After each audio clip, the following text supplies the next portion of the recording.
this party. Wow, that was quick. Right, perfect. Okay, I'd like to call this meeting to order. 202509255R. Tonight's music selection made by Commissioner Rydell was a classic, Mr. Brightside by the Killers. It's actually played every time the Buffalo Bills win, just so you know, Mr. Kavanaugh. Okay, then. So I'm sure it is played often. Lately it is. Lately. At the next City Commission meeting on October 9th, City Clerk Kavanaugh will be making the music selection. Great. That'd be interesting. We would like to remind everyone to please silence your mobile devices. To help with sound quality, make sure to speak clearly and directly into your microphone, and mute your microphone when you're not speaking. If anyone is having trouble hearing at any point during the meeting, please raise your hand, and someone will bring you an audio assistance device. Thank you. Thank you. Vice Mayor Wasserman provided notice that he is unable to attend tonight's meeting. Is there a motion and a second to excuse? Move to excuse, Vice Mayor. Second. Thank you. Motion made by Commissioner Rydell, seconded by Commissioner Welch. Mr. Kavanaugh, please call the roll. Commissioner Rydell. Here. Commissioner Welch. Here. Commissioner Brody. Here. Mayor Raley. Here. City Manager Rose. Here. Deputy City Attorney Mahaffey. Here. Thank you. I'd like to ask everyone to please stand for the Pledge of Allegiance. And I would like all our staff to start us off. Thank you.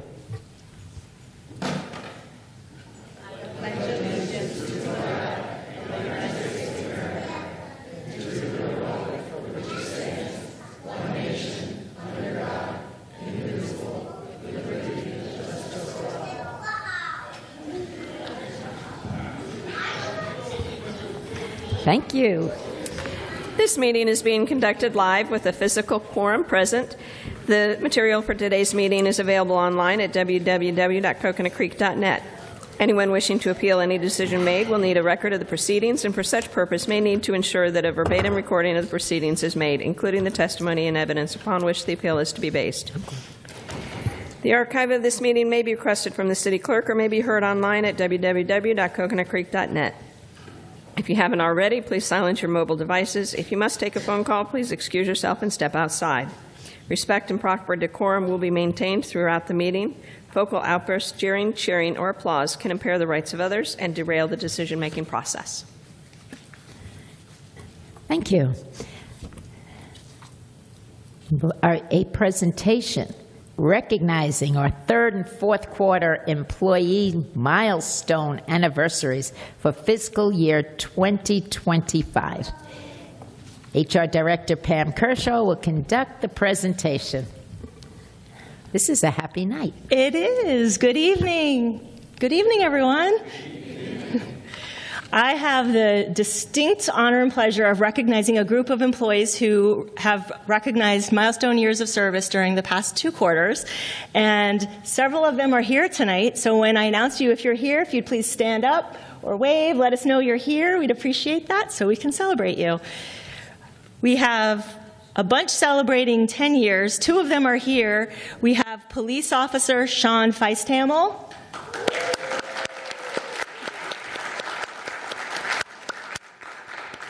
And Supervisor of Streets and Stormwater in the Utilities and Engineering Department, Wayne Yorker.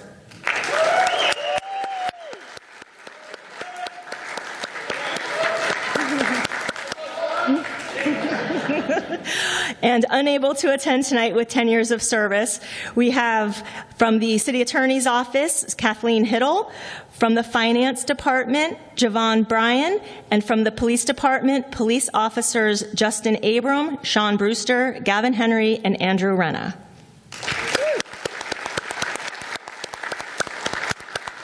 We have 5 employees who celebrated 15 years of service. 3 of them are here.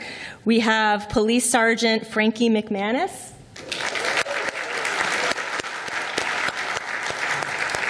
Our Grants Administrator, Dan Nelson. with his beautiful family. And our recently promoted wastewater supervisor, Stephen Moore.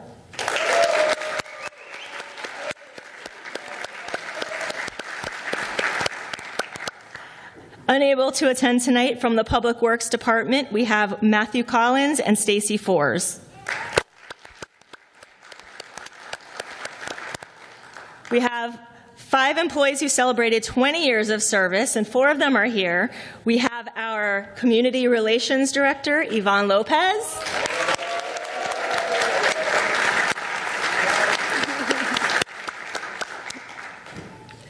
Senior Staff Assistant with the Police Department, Jamie Korstjens.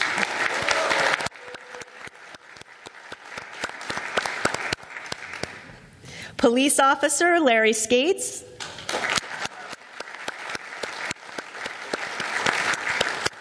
And Police Service Aide, Linda Underwood.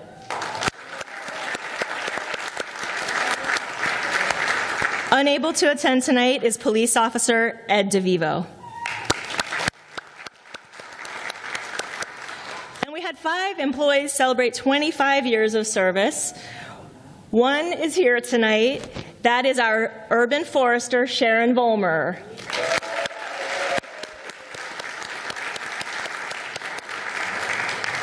The 4 who were unable to attend are Police Officer Tim Cook, who sends his regards, his thanks, his appreciation, and everything else. He was here for Do the Right Thing, but he had to skedaddle. Our Fitness Specialist Renee Cohen, Senior Recreation Programmer Joy Mastrocola, and Maintenance Service Worker 3 William Tully.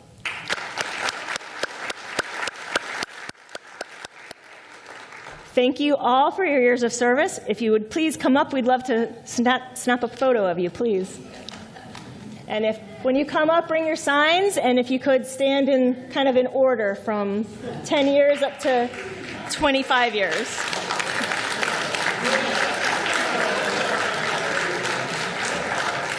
And Yvonne finally gets to be in the photo.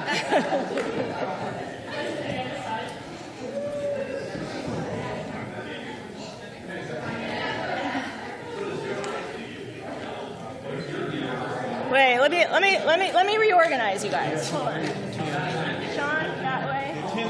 Wayne over here. Wait. 10 to 25. Well, we don't have it. Karen this way. 15 perfect. 15 perfect. Aw, 15 perfect. You guys are future city employees, aren't you? I can see it. Oh, I can't wait. Ready, 20. You guys go over a little more? I'm going to do your job. No, you're good. Go ahead.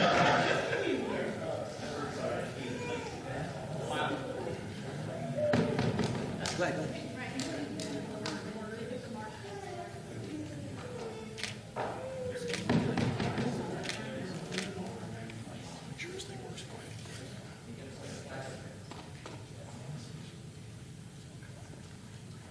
Is that Sharon Volmer? Great to see you. Sharon! Good. Thank you all.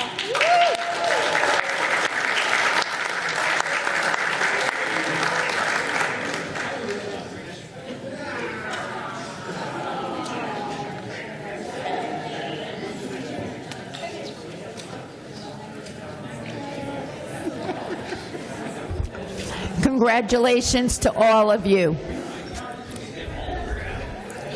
I want to say it's because of our employees that makes this city so great. Thank you so much, each and every one of you, for your dedication and hard work.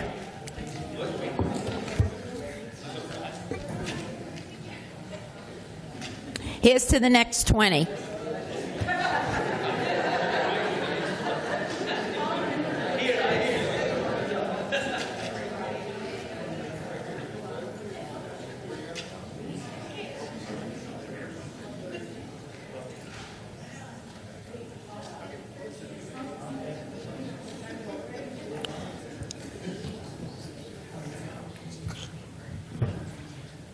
Okay. We will now have input from the public. on non-agenda or consent agenda items. I remind everyone wishing to speak that all comments must pertain to city business. Respect and proper decorum will be maintained. Behavior that disrupts the orderly conduct of this meeting, such as clapping, shouting, booing, and cheering, is not permitted. Any person who violates the decorum rules will be subject to removal from the commission chambers. City Clerk Kavanaugh, is there anyone who has signed in to speak on non-agenda or consent agenda items? Not at this time, Mayor. Thank you. Is there anyone present that wishes to speak? Thank you. Okay. Consent agendas. I will read from 2 to 4. A motion approving the minutes from previous City Commission meetings, 2025-0818 SP and 2025-0828R. Number 3, Resolution 2025-140, a resolution authorizing the city manager or designee to execute the attached letter of agreement with the State of Florida Agency for Healthcare Administration, AHCA, or participate in the Public Emergency Medical Transportation Program for Medicaid Managed Care Reimbursement. Number 4, Resolution 2025-144, a resolution authorizing the city manager or designee to prepare and submit a grant application to the Florida Department of Agriculture and Consumer Services for the 2025 Urban and Community Forestry Capacity Grant for the Oak Trails Park Tree Planting Expansion Project, and authorizing the city manager or designee to execute all necessary agreements and documents required to receive funding. Are there any items the Commission wishes to pull from the consent agenda? Seeing none. Is there a motion and a second to approve the consent agenda items 2 through 4? Move it. Second. Thank you. Moved by Commissioner Welch, seconded by Commissioner Brody. Mr. Kavanaugh, would you please call the roll? Commissioner Rydell. Yes. Commissioner Welch. Yes. Commissioner Brody. Yes. Mayor Raley. Yes. We're on to the regular agenda. Number 5, Resolution 2025-146. A resolution authorizing the city manager or designee to execute an agreement with Eric's Consultants, Inc. for state and local lobbying services pursuant to RFP number 08062510. Is there a motion and a second? Second. Moved by Commissioner Rydell, seconded by Commissioner Brody. Bernadette Hughes will now make a report. Good evening, Mayor and Commission. The item before you is a resolution approving an agreement with Eric's Consultant, Inc. for state and local lobbying services. On July 27, 2025, the city issued 216 electronic invitations. We received 1 responsive proposal from Eric Consultants. The selection committee, consisting of myself, our finance director, and our city attorney, reviewed the submittal against the scope and criteria, including qualifications and experience, resource availability, past performance, and price, and recommended approval. For the record, Eric's has represented the city since 2010. They manage our state and local legislative platforms, including specific concerns such as the Turnpike expansion, the compact, BIA rulings, and many more, including applying for appropriations. They're responsive during committee weeks, throughout session, and throughout the year. They engage with our elected officials, coordinate meetings at our request, assist with funding requests, and provide legislative direction and guidance. The scope of their work is in your documents. I won't go ahead and read it again. One thing I will say that they're going to continue doing is pursuing appropriations aligned with city priorities, and I only say that because I asked Lauren to get here at 5:30 today so we could discuss our appropriations requests for the upcoming year. This agreement is for $48,000 per year. This is an increase from the current $36,000 agreement, and this is the first adjustment that Eric's has asked for since they became our state and local lobbying firm 15 years ago in 2010. Okay. The committee discussed the price increase and determined it was reasonable based on Eric's proposal, performance, and deliverables, their familiarity with the city priorities, and appropriations funding received throughout the years, which since 2015 is coming up on $2 million. Additionally, I reviewed agreements with other cities throughout Broward County, and the proposed $48,000 is below the median for state and local consultants in Broward County. We recommend approval of this, and I'm available for any questions. Thank you. Are there any questions? Commissioner Brody? Yeah, I'm in a unique place because I got to spend several sessions up there, at least three good sessions, with the Eric's group and especially LJ out here. And I'm going to tell you, we are spoiled. I mean, they really work their rear end off. I couldn't keep up with LJ running around there and all the phone calls and text messages. So to have them back, it's kind of like a nice little warm hug because I'm familiar with them and I know the work they do. And they open doors that probably most of us couldn't get into without their influence in Tallahassee. So kudos, LJ. You are certainly an amazing representative of the Eric's company. Okay, and make sure we pass this on that we have got the best lobbyists in Tallahassee. So I appreciate you guys. Thank you very much. Commissioner Rydell? I know I reported back to the commission. I'd spent, I'm not a big fan of Broward Days in general, but I'm a fan of lobbying on behalf of our city because I think it's more effective at different times, whether it be committee week or really budget week. I was up there. I was blessed to have Representative Hunchowski sponsor my daughter as a page in the Florida House, but I got to spend a week up there. And I will tell you, Commissioner Brody, your sentiments are correct. The Eric Group is totally nonpartisan. They totally have the ability of getting you in rooms that you can't be. I believe, and I think maybe Lauren would agree, I was able to lobby on behalf of the city effectively, and you're able to have real conversations about real issues that sometimes our representatives don't see, because maybe it's not in their own backyard or it's not a relevant issue in their respective district. I'm fine with the increase. I think it's well-deserved after all this time, and I will tell you, I think that's a pittance in terms of the work they do for the city in conjunction with Bernadette and her title. You got a new fun title. So I couldn't imagine the city moving forward without having the partnership because they know our issues, and they know our issues so well. And I think that's a huge, huge part of being up there. Now, we can't control what the governor vetoes. That we can't control. But that being said, we have the right partner to move forward. So I fully support and endorse this item. Thank you. Thank you. Commissioner Welch? Thank you very much. And I appreciate, Bernadette, you pointing out the appropriations that weren't vetoed and did come back to the city and our taxpayers on our behalf and conjunction with the work that they've done. While I haven't had the pleasure of going to Broward Days, I would prefer to go at another time, but it looks like that's the consensus of the commission this year, so I'm going to be fully engaged in doing so, and I have some items that I particularly want to focus on that are, I think, are additionally important to our community. But I have interacted with you, all of you, in other forums, either by text or by phone or by email, and you always are responsive.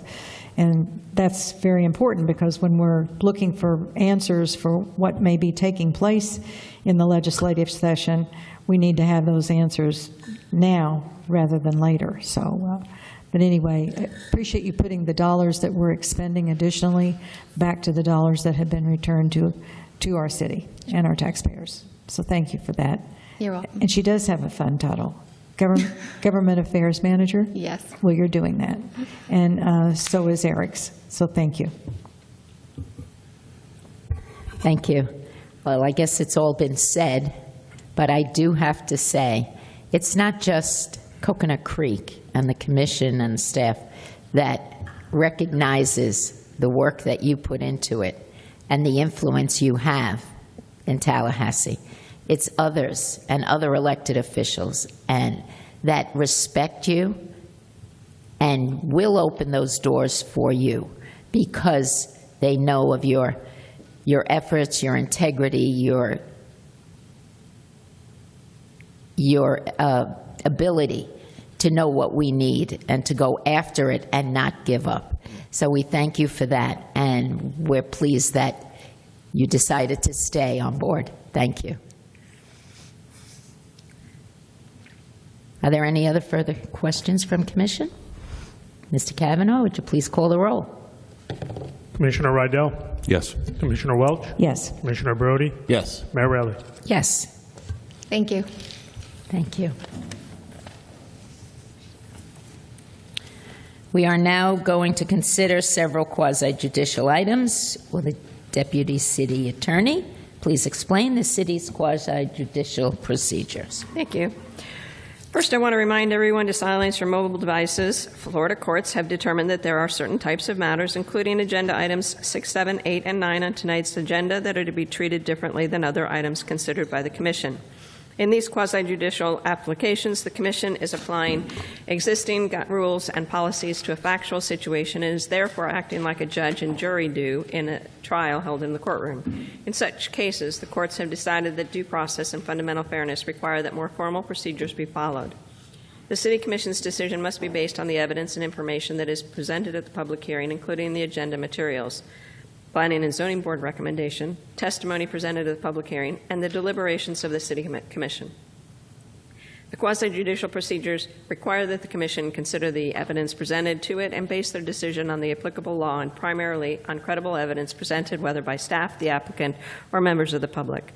In a quasi-judicial proceeding, the City Commission is not allowed to take into consideration public sentiment or the popularity of a particular development proposal or application. The City Commission may only consider competent substantial evidence.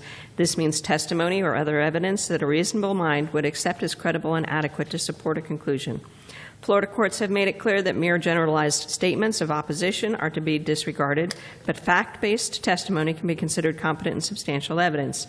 This can include eyewitness observation testimony about relevant facts and documentary evidence, including photographs, aerials, and maps. Citizens who want to participate in a quasi-judicial hearing can testify as to factual matters and any element of the case that would not require specialized training or specific academic degrees.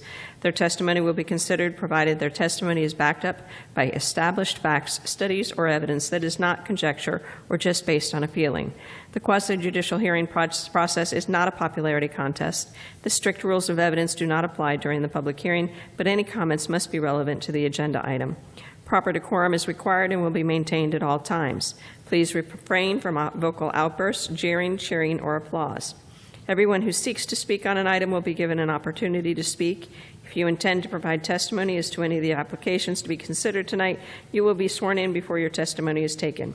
Please know if you speak, you may be subject to cross-examination. The City Commission may comment or ask questions of persons addressing the Commission at any time. If you refuse to either be cross-examined or to be sworn, your testimony will be considered in that context and given its due weight. The general public will not be permitted to cross-examine witnesses, but may request that the Commission direct questions on their behalf to the applicant or staff.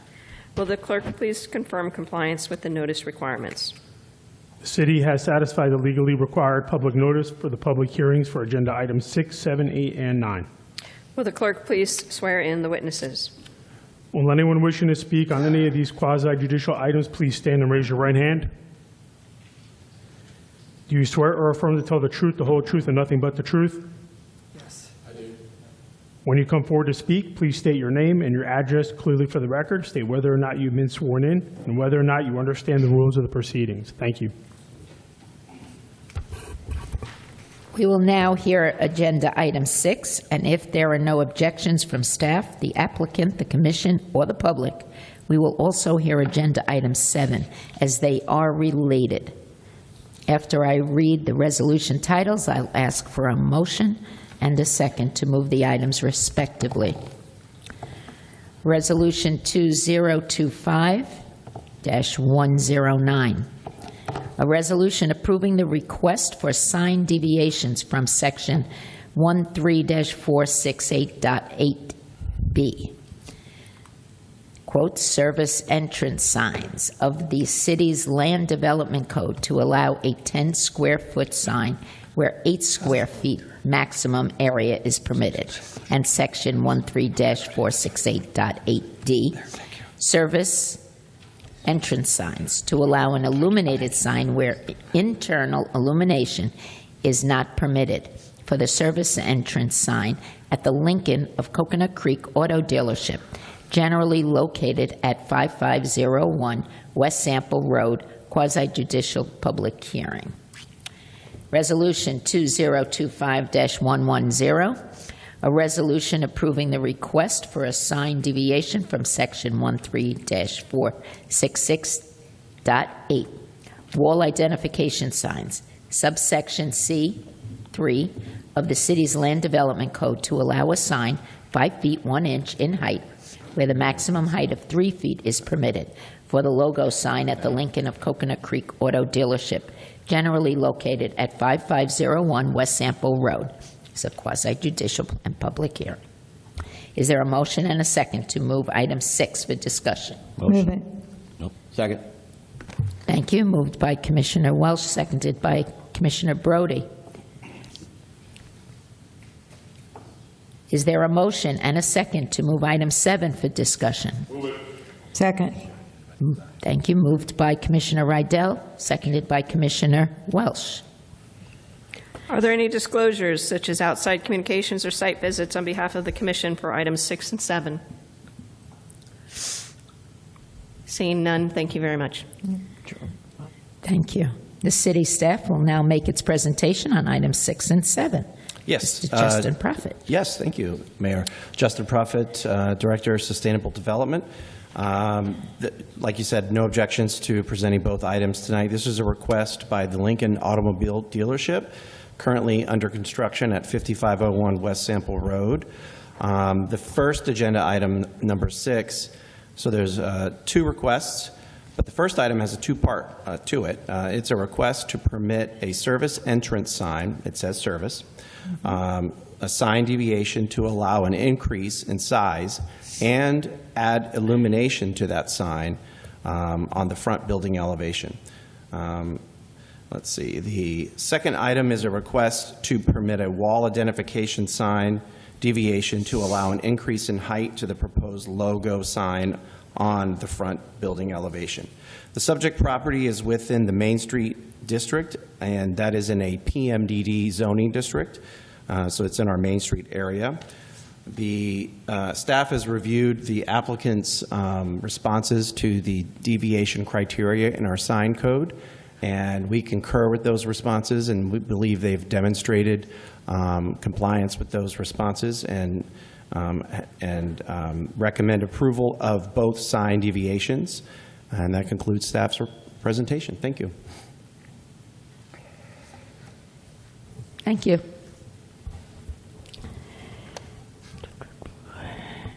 Now, would the applicant like to make a presentation on its own behalf? Good evening. My name is Mark Brenchley. My address is 3790 Beacon Ridgeway in Claremont, Florida. I wish to reiterate and echo your comments, Mayor, about your staff. I have been working with the development staff since April, both in meetings with them here as staff only, also with the Planning and Zoning Board, and now this night. Every meeting has been so professional. They have been so courteous and proactive to have this, as long as it met the criteria, move through the process. And so I wish to congratulate your staff. We saw them tonight receiving their longevity consideration. So thank you again. So as it was mentioned, I was ready to join both resolutions into one, even though there are 2 separate applications. Had to do everything twice with all the authorizations and discussion. But here, to simplify and to speed up for the time, both are together.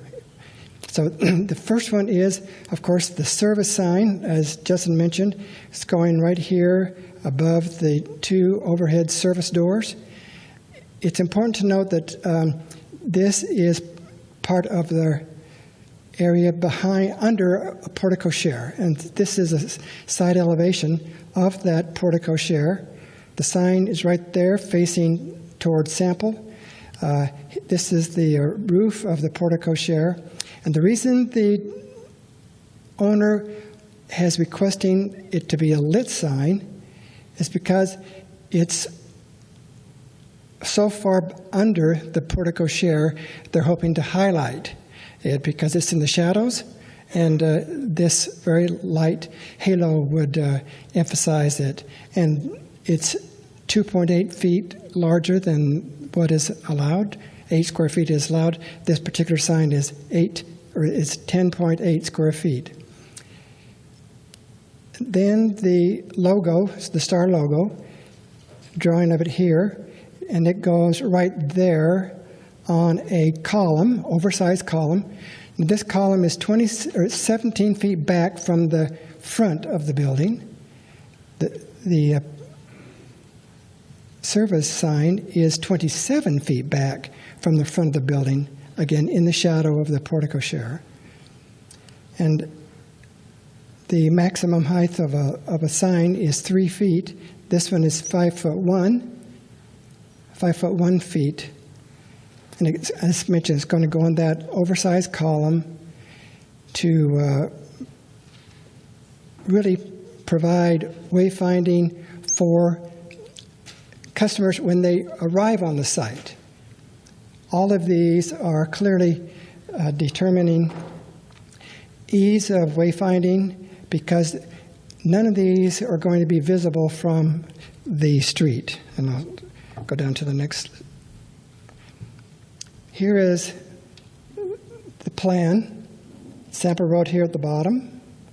From the point here to Sample Road is 300 feet, which is basically 3 times greater than the typical commercial setback.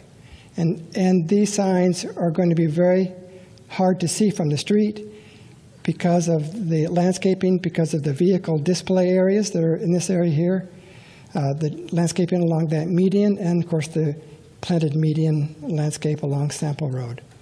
So this conforms to the deviation criteria that it is an unusual circumstance that this deviation is addressing, trying to ameliorate, and so the signs are slightly larger than what is allowed to overcome the blockage of the visual blockage from the street, hoping to encourage and increase the wayfinding opportunities for customers who come onto the site looking for service and looking for other types of products.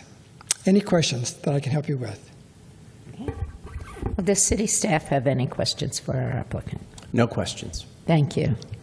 Does the applicant have any questions for our staff at this time? I don't. They have Okay. extremely careful in their deliberation and in the writing of their narratives, their comments. Great. And thank you for your comments, too. Yes, we're very proud of our staff. You should be. Thank you. Okay. I'll now open the public hearing. Are there any members of the public who would like to speak on items 6 or 7? Once called upon, please identify yourself, state whether or not you have been sworn in, and whether or not you understand the rules of the proceedings.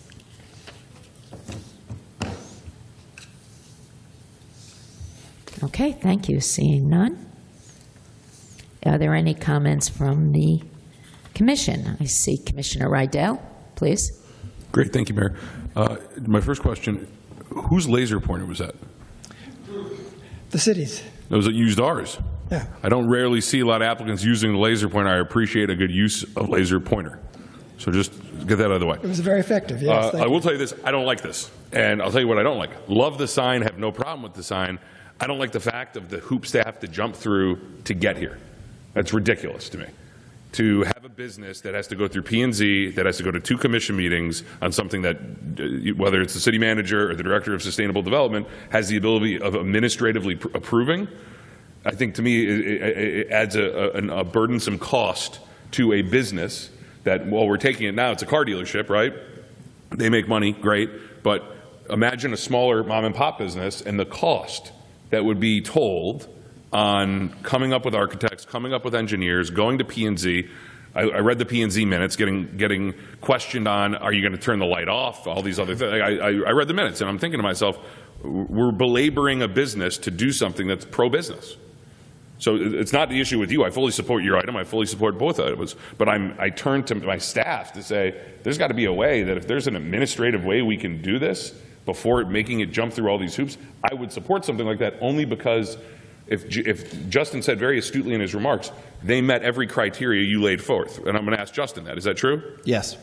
Is this something that, do you see this, how often in your role have you seen these applications come in? I could think maybe from being up here in the length me and Sandy have, maybe we've had half a dozen, maybe a dozen historically in 10 years. But first one I've seen in 5 years.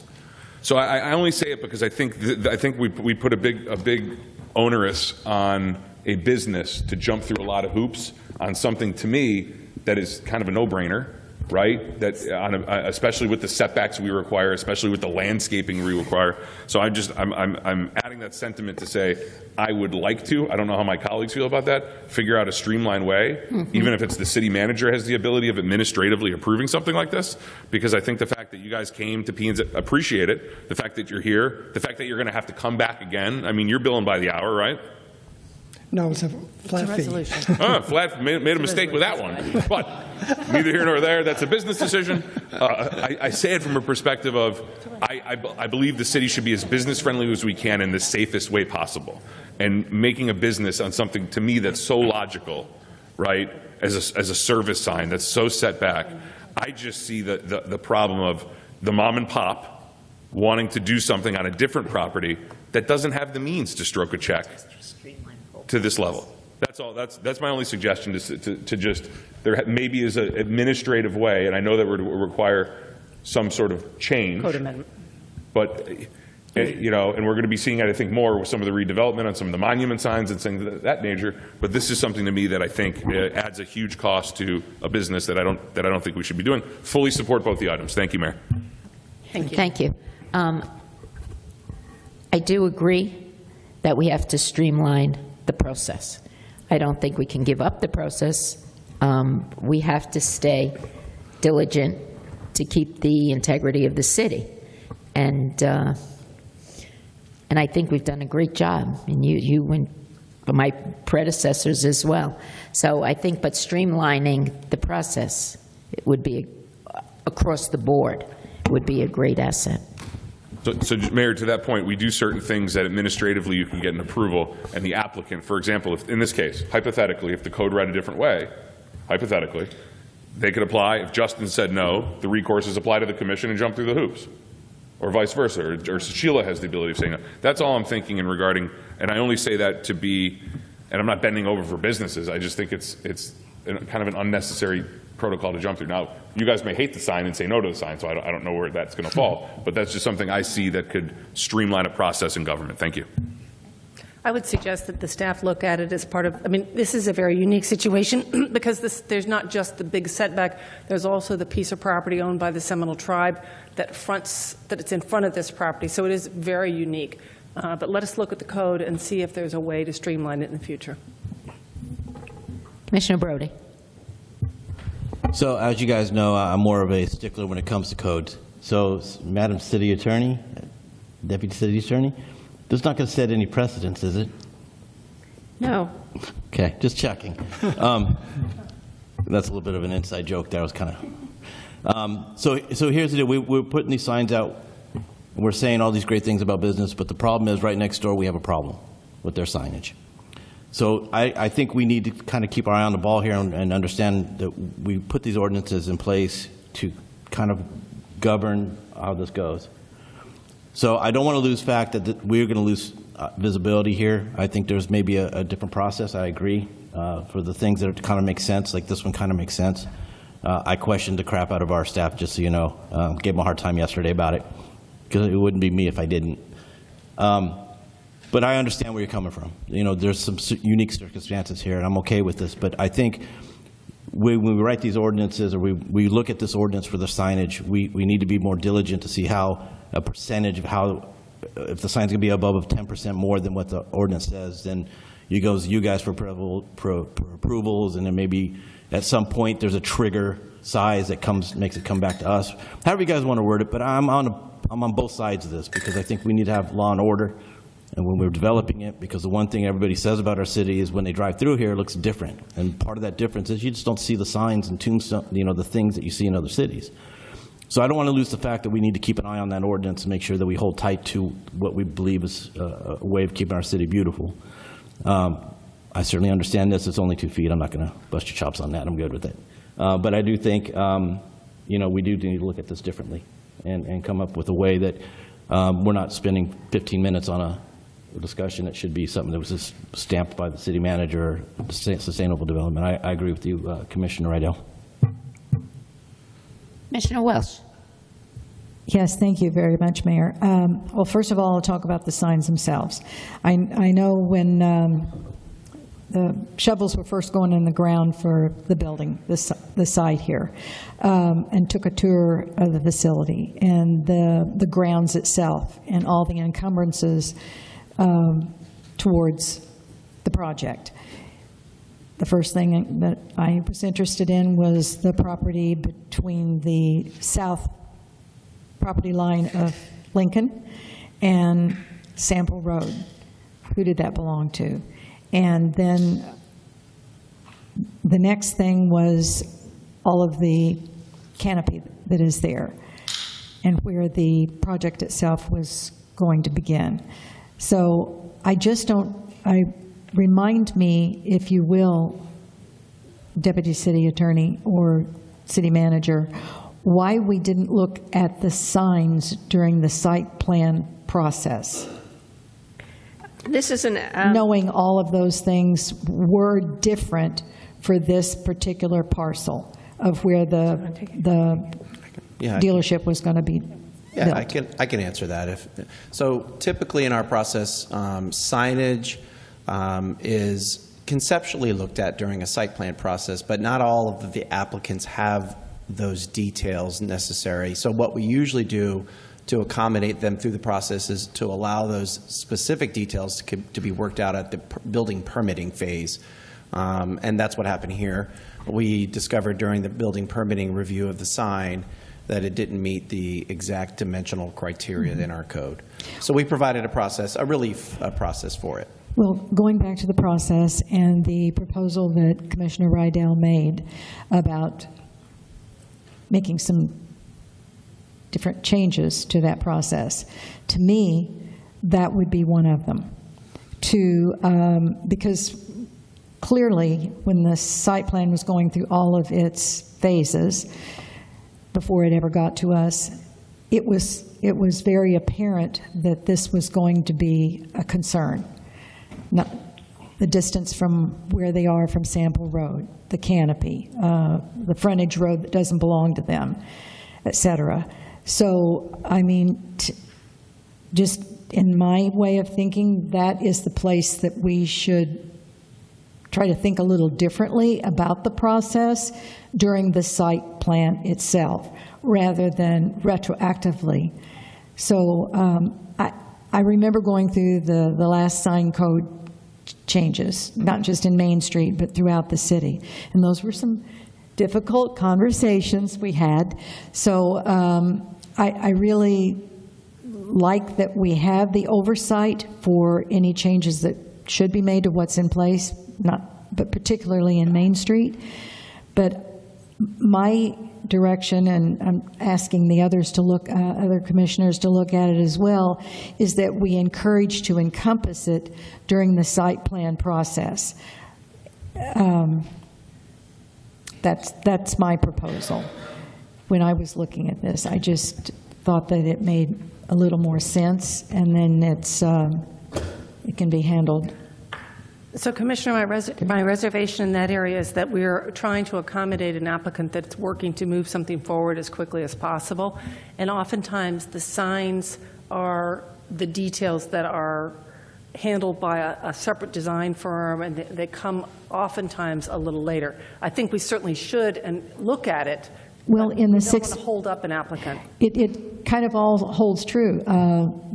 the city manager and the mayor and I were in some six pillars conversations through the Greater Alliance, and last week it was on permitting and processes and how to standardize them and streamline them. So I think it's a perfect opportunity for us on the municipalities, both as elected, making the policy, and also the staff, to look at things a little differently, where we might be able to make some of those tweaks that it is a little better for all of us. But the sign, I understand, and the illumination, I do understand, because just going through the neighboring Infinity dealership, you need wayfinding to get where you are destined to go. So I understand why the signs are of the size and that they've been requested. Thank you. Does the applicant or city staff wish to make any other statements or questions? I would just echo the discussion that's been going about. Justin is correct. Many times when the development is in its initial phase, signs are maybe the last thing they're thinking about. But in some cases, they're the forefront. And in that case, you could develop, many cities have what they call a planned development. And the planned development, approved by the council, or in this case the commission, waives several different types of ordinances. Signage is always one of them. Setbacks because of obstructions or blockage of views, so forth, as was mentioned. And so that can be done initially, but it takes the developer and the designer up front to be prepared for that, and most times they're not, as Justin mentioned. Thank you. Is there anyone from the public that would like to make a statement or any questions? Thank you. Seeing none, I am going to close the public hearing. Do any of the commission have any questions for city staff or the applicant? Anyone? Thank you. Now for comments and deliberation by the commission. We've already done that on item 6. If there is any further discussion, please let me know. The Lincoln Commission on item 6, the Lincoln of Coconut Creek Service Entrance Sign Deviations application. If none is there, based on the testimony presented and the application's consistency with the city's land development regulations and comprehensive plan, a motion and a second to approve item 6. Move it. Second. Thank you. Moved by Commissioner Rydell, seconded by Commissioner Welch. Now calling for the vote. Please, Mr. Kavanaugh. Commissioner Rydell? Yes. Commissioner Welch? Yes. Commissioner Brody? Yes. Mayor Raley? Yes. Now for comments and deliberation by the commission on item 7, the Lincoln of Coconut Creek logo sign deviation application. Is there any further? If none. Move it. Moved by Commissioner Rydell, seconded by Commissioner Brody. Thank you. Mr. Kavanaugh, please call the roll. Commissioner Rydell? Yes. Commissioner Welch? Yes. Commissioner Brody? Yes. Mayor Raley? Yes. Thank you. We'll now hear agenda item 8. And if there are no objections from staff, the applicant, the commission, or the public, we will also hear agenda item 9 as they are related. Any objections? Thank you. After I read the resolution titles, I will ask for a motion and a second to move the items respectively. Resolution 2025-126, a resolution approving the special land use application submitted by Michaela Kegley of BDG Architects to permit a drive-through facility as part of the proposed Fifth Third Bank, legally described in Exhibit A, attached hereto and made a part hereof, generally located at 4805 Coconut Creek Parkway, quasi-judicial and public hearing. Resolution 2025-125, a resolution approving the site plan request of Michaela Kegley of BDG Architects for the construction of an approximately 2,133 square foot stand-alone Fifth Third Bank with dual drive-through lanes on the property legally described in Exhibit A, attached hereto and made a part hereof, generally located at 4805 Coconut Creek Parkway. Quasi-judicial second public hearing. Is there a motion and a second? Move it. This is for item 8. Thank you. Moved by Commissioner Welch, seconded by Commissioner Brody. Is there a motion and a second to move item 9 for discussion? Move it. Thank you. Moved by Commissioner Welch, seconded by Commissioner Brody. Deputy City Attorney, are there any disclosures? Are there any disclosures? Oh, I'm sorry. That's all right. Are there any disclosures by any member of the commission, such as outside communications or site visits? I will have to say I did the outreach. I was the only one that attended the outreach. Okay.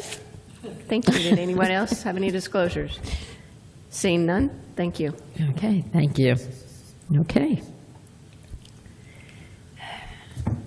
City staff will now make its presentation on items 8 and 9. Yes, Mr. Mayor. Prophet? Yes, Mayor. Thank you. The property owner, Centro NP Coconut Creek LLC, and they are represented tonight by BDG Architects, is seeking site plan and special land use approval to construct a 2,133 square foot Fifth Third Bank with a dual drive-through to be located at 4805 Coconut Creek Parkway, and that is, as you know, within the Coconut Creek Plaza. This property has a zoning of B4, that's Regional Shopping Center, and has a future land use designated commercial. And as you know, this is an out parcel, well, it will be replacing the former Lorenzo's Italian restaurant, and we know that's been vacant for quite a long time in disrepair. That's currently, right now, by the way, we have a permit into the building department for the demolition of that building as well. So they are proceeding for demolition. The rest, let's see, there are a couple features that I'd like to point out about the site plan that exceed our code requirements. So they're in terms of the drive-through facility, their stacking lanes are 120 feet in length. Our code only requires 100, so they are providing enough stacking distance in the drive-through lanes to accommodate the vehicles and in exceedance of our code. And they will also have a bypass lane designed to accommodate fire trucks and any other vehicles that may need to get around and through the site and maneuver through the site. There will be one new EV charging station on the property, and we are very satisfied with the conspicuous display of green on this property. And if you've seen in the site plan, the rooftop mounted solar panels will provide enough energy which are essentially the equivalent of one single family home for this property. So they've done a great job with the conspicuous display of green. They did hold the public outreach meeting. That was on July 1st. It was at the Broward County Library just down the street from here. So far today, we have not received any public inquiries on this application, either the special land use nor the site plan. So staff's findings are it complies with the city's land development code. It meets the special land use criteria, and it is also consistent with our comprehensive plan, so our recommendation is for approval. Thank you. Thank you. Would the applicant like to make a presentation? Good evening. My name is Jack Marshall. I'm with BDG Architects. My address is 2304 Suite 304, Birmingham, Alabama 35233. And I appreciate the opportunity to show you what we propose to replace your vacant restaurant with. I don't know if you've seen our presentation, but let's see. There we go. This is at 4805 Coconut Creek Parkway.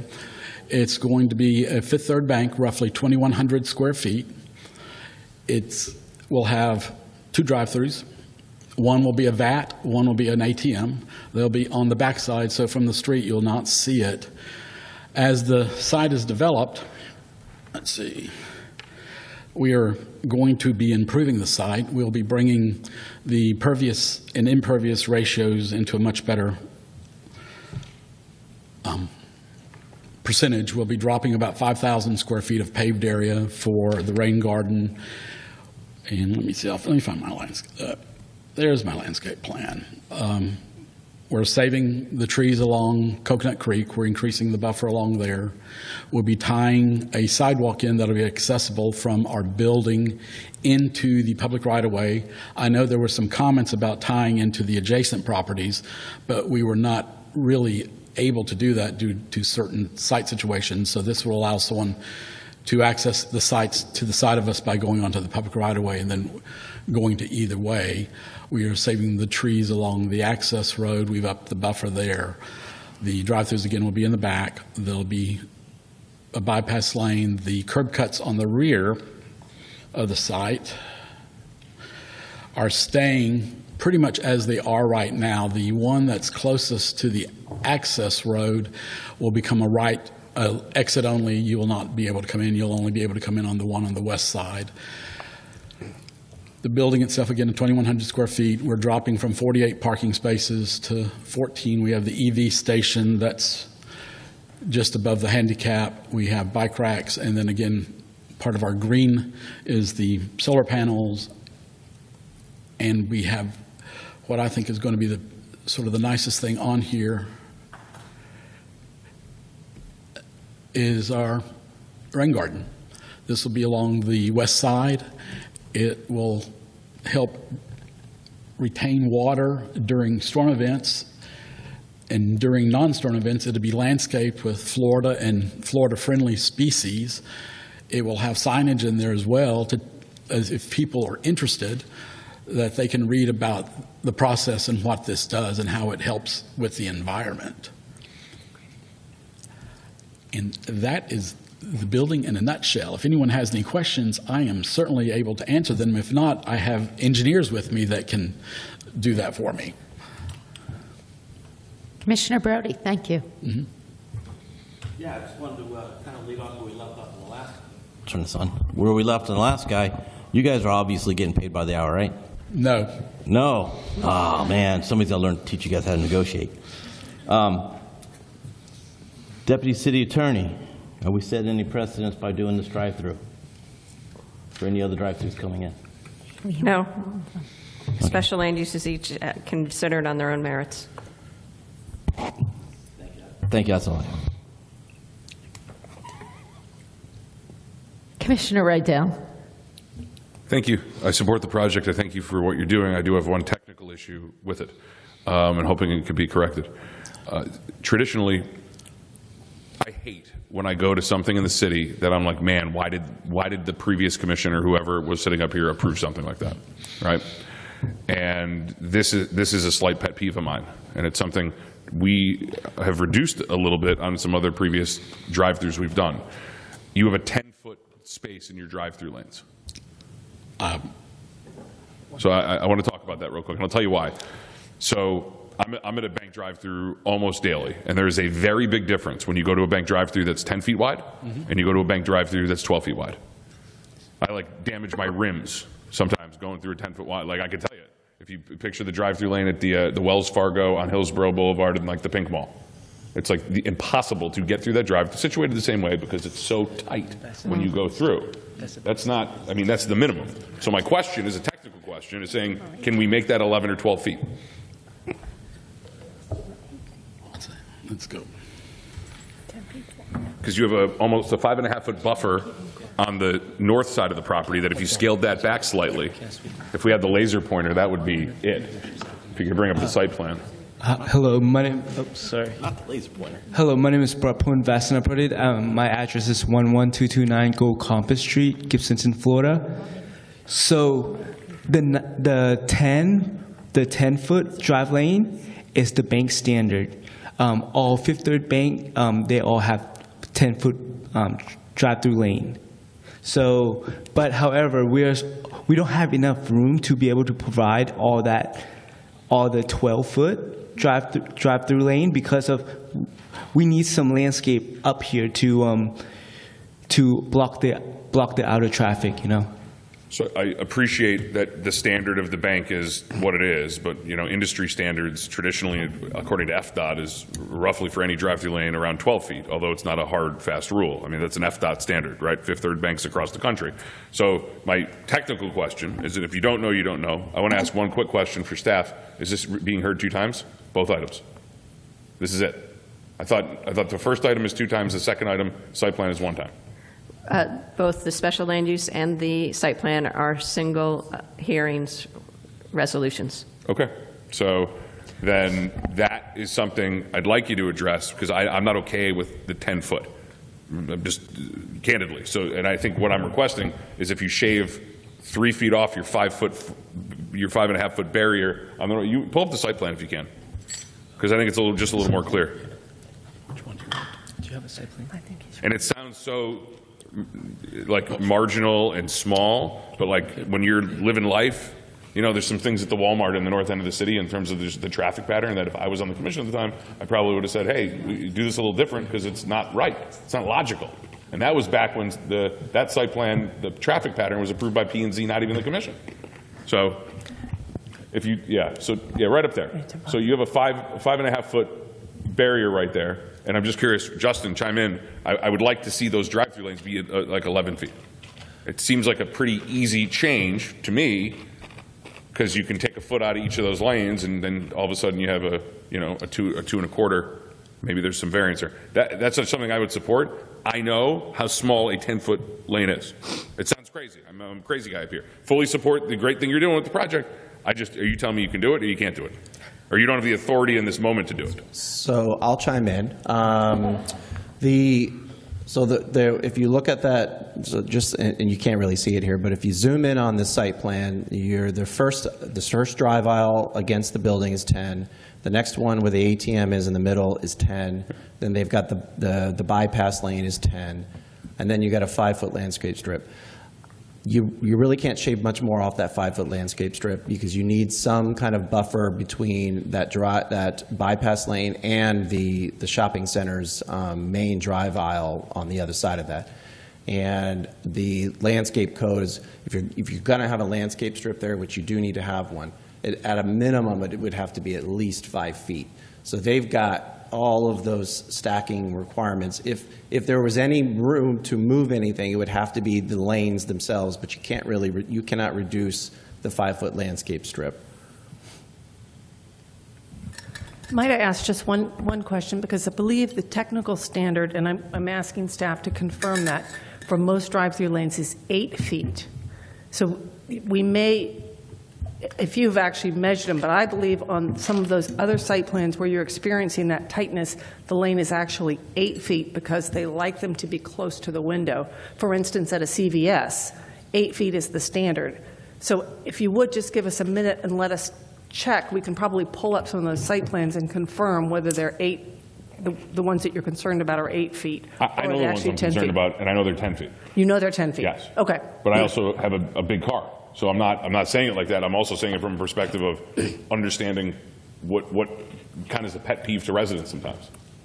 It's the same thing, like we have the ability through our parking code to have tiny little parking spaces if we want. We traditionally don't approve that. We want a little bit bigger of a parking space. Less parking spaces with a little bit bigger. That's just a concern I have. I understand the tight nature of it. It's just something that is just a little, to me, and I believe the last one we approved under the Backman Main Street, that was 12. Was 12? So that's my thought. Thank you, Commissioner Welsh.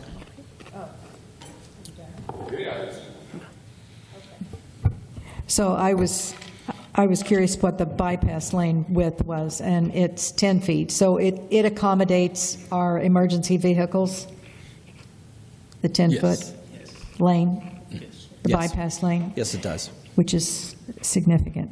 Okay, so I'm going to go on another route, and I love all the green features. Thank you very much. And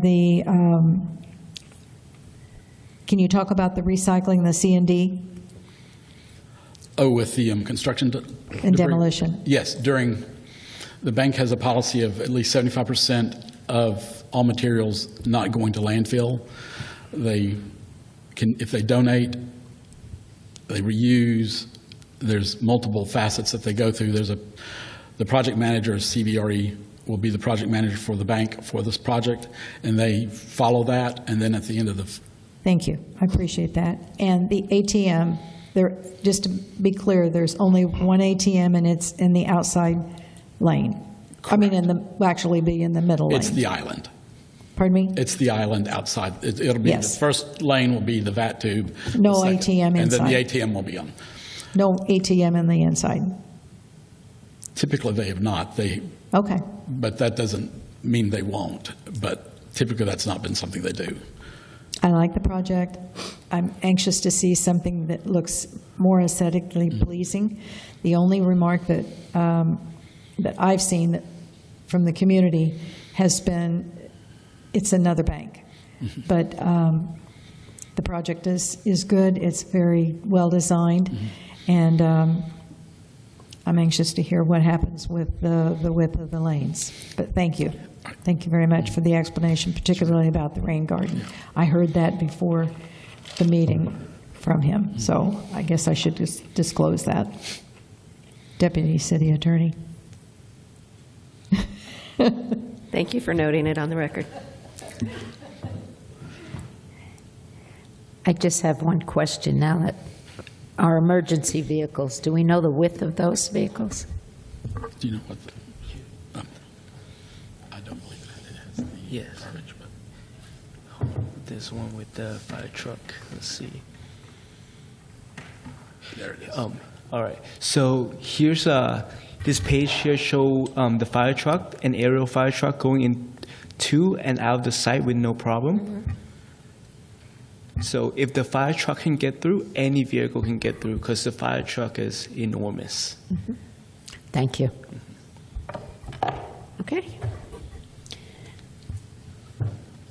We're waiting for an answer on the width of the driveways. In the meantime, does the applicant or staff have questions for each other?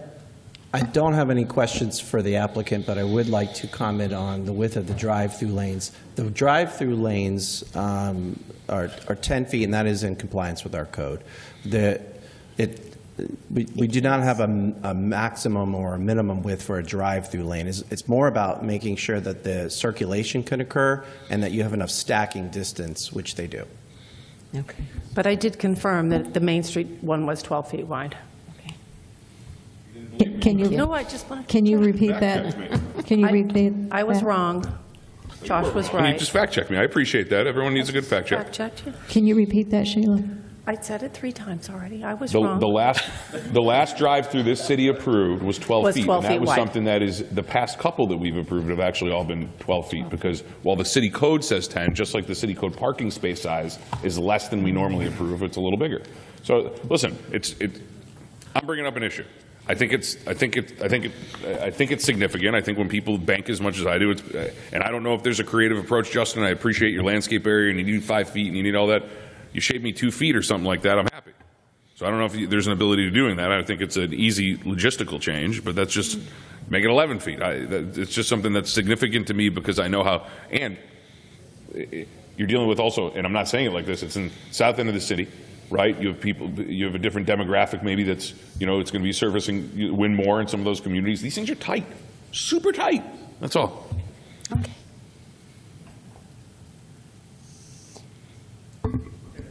Is there? I'm sorry. Did I? Scott, did you want to say something? No. Okay. All right. Great. Do we have a solution? Are we moving forward? How do you want to Scott proceed? just fact-checked me and said the Main Street ones were 11 feet wide. I'm wrong twice. Justin, is there any way they could be 11 feet? Well, okay, so if the commission would like to recommend a smaller drive aisle, you can recommend smaller drive aisles. In terms of what our flexibility is here, you can't recommend any less in the landscape strip. So that 5 feet, that's off. That now you're left with the 3 10-foot drive aisles. So if you want to recommend a shorter or less wide drive aisle, you can do that. I wouldn't recommend changing the size of the bypass lane significantly because, again, that was also designed for emergency vehicles, and we would have to evaluate whether or not that still exists if you make that any shorter than what it is. So then you're left with really the two drive aisles, the one for the ATM and then one up against the building. So those two. It seems those two lanes you would have your flexibility in terms of a shorter width.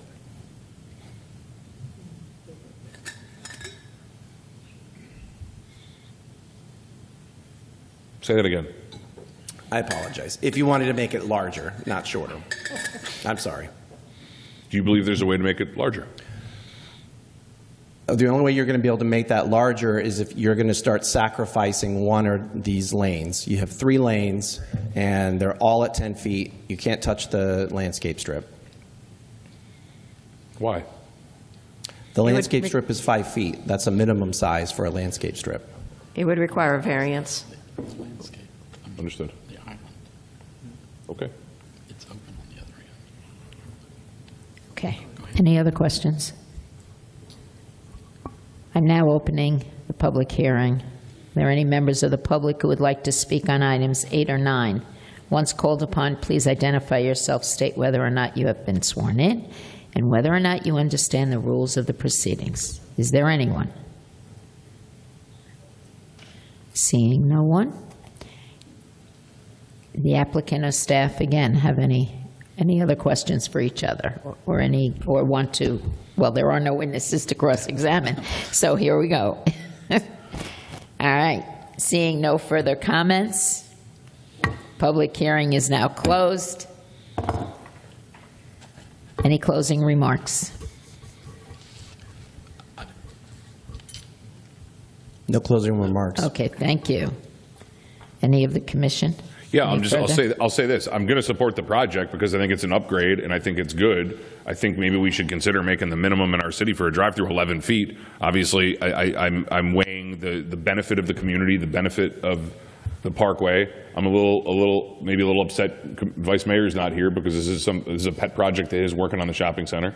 It is what it is. I'll support the project. Obviously you guys are working on tight margins, but I would just kind of red flag it out to staff. I think we maybe should consider making it 11 feet for the future, so we don't necessarily have this issue, because I think it makes a difference. But I thank you. I support the project. I think it's going to be an upgrade to the current, and I think in the decision making I go through, the benefit outweighs any sort of potential burden. We hear your direction.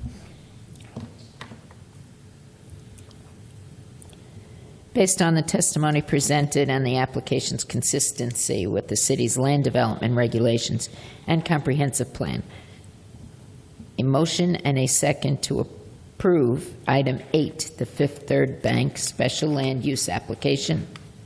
Do I have a motion and a second? Move it. Second. Thank you. Moved by Commissioner Welch, seconded by Commissioner Rydell.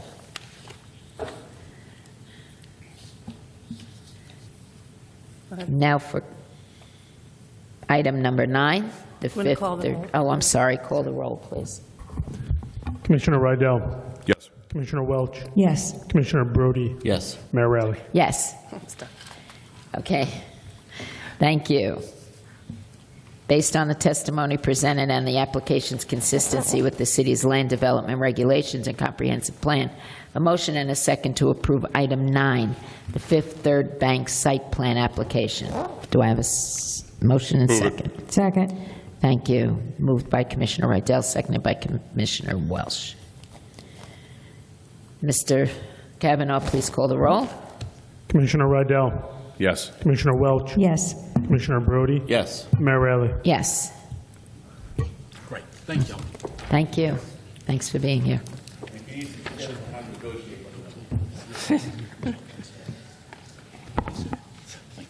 City Manager's report. Exciting news. Saturday night is Salsa in September. Dance lessons start at 6 p.m. With a leader, if you're interested. In other news, following up on our Monday night meeting with the Parks and Rec Advisory Board, Maureen will be reaching out to set up one-on-one meetings with the consultant, Jack Carty. He is getting pretty far along in data collection, and it's time for him to get your one-on-one feedback, so look forward to that. As it relates to red speed, it's been a difficult slog. We are now in the process, and I want to thank Osama El-Shami for picking this up. The red speed. You did say that. Of drafting revocable licenses so that the cameras can be located in county rights-of-way. So those will be coming before you. So we may be shifting priorities to install the cameras at Winston Park Elementary and some of the ones that are only on local roads before Coconut Creek, or before Monarch High School, and the other ones on county roads. So that's all I have to offer tonight. Thank you. Deputy City Attorney. As always, it is a pleasure to be here tonight with you all. And if you need anything this weekend, please give me a call. Okay. Yeah, I'll be brief. It'll just be a solid waste update this evening. There was a general meeting, so it was the executive committee and the governing board that met in regarding a change order that the consultants for the Solid Waste Authority wanted to put in regarding a modification on the process. They put in a change over for $1.1 million with almost zero backup. So were you listening to the whole time? Yes. So I was extraordinarily, just to share with all of you, I was extraordinarily critical of that. How it's not even fiscally responsible to put in a change order where you essentially just give an outline of what you're doing for it. And a number of the governing board members were supportive of that. After some pontification by some of the other executive committee members, there was a motion to go forward. I just want to let all you know I have a Zoom meeting with the executive director of the Solid Waste Authority, our team, and myself to go over like fine details. Listen, if this commission was presented with what was presented to the Solid Waste Authority for a $1.1 million change, we would probably fire whoever presented it to us. Like, that's how unengaged, unback-up, and undetailed it was for a significant amount of money. So, I don't mean to always be talking negative, but it wasn't the best feeling. I will let everyone know what happens. I'll let Madam Rose know. I think she's going to be on for my meeting tomorrow. If she's not, I think Harry is. I'll update everybody accordingly on that. I appreciate Commissioner Welch joining in audio and the executive committee. And the one glaring detail that came out is a lot of these cities that are governing board members have extreme hesitancy about what's going on this committee. And I will just say the volume of work is every 2 weeks for about 4 to 5 hours a week. It's an extreme amount of technical work. And while I believe it's trending in the right direction, we're going to be at a precipice of, like, are we moving forward with something that's going to cost us money in a way that maybe it's the best or it's not. So I'll refrain comment until I finish tomorrow, but I'll make sure the city manager updates all of you for that. I think all of us were at the Salute to America event. It was great. It happened on Constitution Day, which was even better. Jackie, I think you had some great remarks that evening. And all in all, that's the only thing I will say, and thank you to everybody that's here, and thank you, Pam, and the team for getting the police union negotiations done. Thank you, Mayor. Thank you. Commissioner Welch. Yes, thank you. It was very frustrating listening into the Solid Waste Authority and Governing Board meeting, but I was encouraged that there was a call out to get confirmed dates, recurring dates for the governing board to convene alongside the executive committee out there on a consistent basis, so that the governing board members that are not fully apprised of what's happening, especially relating to their own cities, can do so. And I hope that happens, and I hope they give us a little better notice when those, to me, they should be recurring. I think one of the mayors talked about having it on a monthly basis at least, and I would be very supportive of that. But anyway, more to come. Good. You certainly are. You embellished all the points that we wanted to make. I'll just leave it at that. The the one highlight that I can think of, that of all the things that have happened, is the friend responders for the fire and the police to go with the physically and mentally challenged students from Atlantic Technical College, transitioned into employment students through, in conjunction with CARD, that highly supported the program. I remember the unit in community Zoom meetings with some of those teachers and CARD and some of our fire and rescue folks, several years ago when this idea was brought up, and to see it come full circle was just so overwhelmingly heartwarming. And what a difference it made, because some of those students came in to the environment just so stiff, so hesitant to interact with the police and the fire on a one-on-one basis. And when they left, it was like they were their new best friends. So it was truly a home run. I was thankful to get the invitation and be able to attend. But I'm on my way to Civility tomorrow. I cannot wait to bring back great tidings. I will miss the salsa, so you won't have to learn, but some of you learn a few steps from me. So anyway, thanks again, everyone, all the staff that put in such hard work and dedication every week. Thank you. Commissioner Brody. Thank you. So I'm going to keep this short, too. There's some news I got this week. I didn't want to put it out there till I had spoke to some people that were close to me, especially like, my dad and my brothers, my sister. But found out I have bladder cancer, and I'll be fighting that for the next few months. Don't know much else. I'm waiting to get my biopsy to find out what stage I'm in. But you know what? Just another thing in life they have to kind of get over. So, I keep no secrets. You all know. All right? Thanks.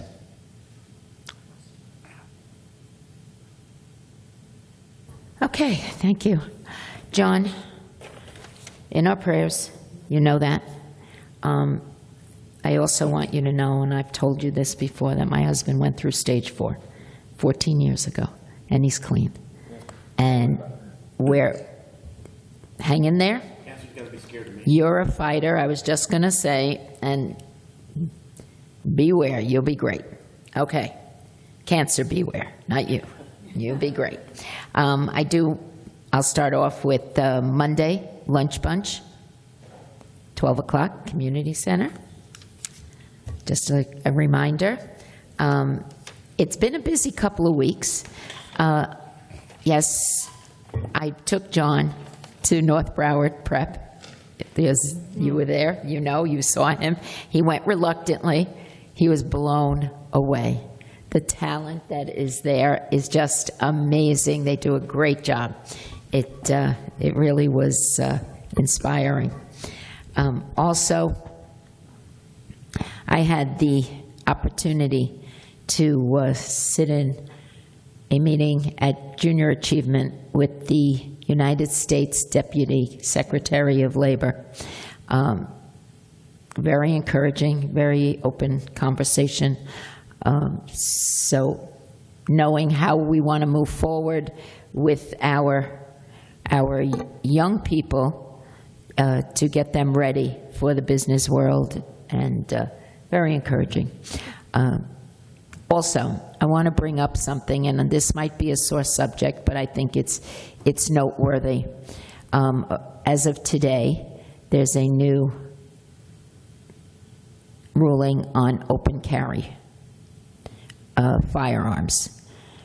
I want to say this only to our condo and HOAs, that on private property, if you have any private property, now correct me if I'm wrong, Jeanette or Kathy, we're prohibiting open carry on common property in Winmore.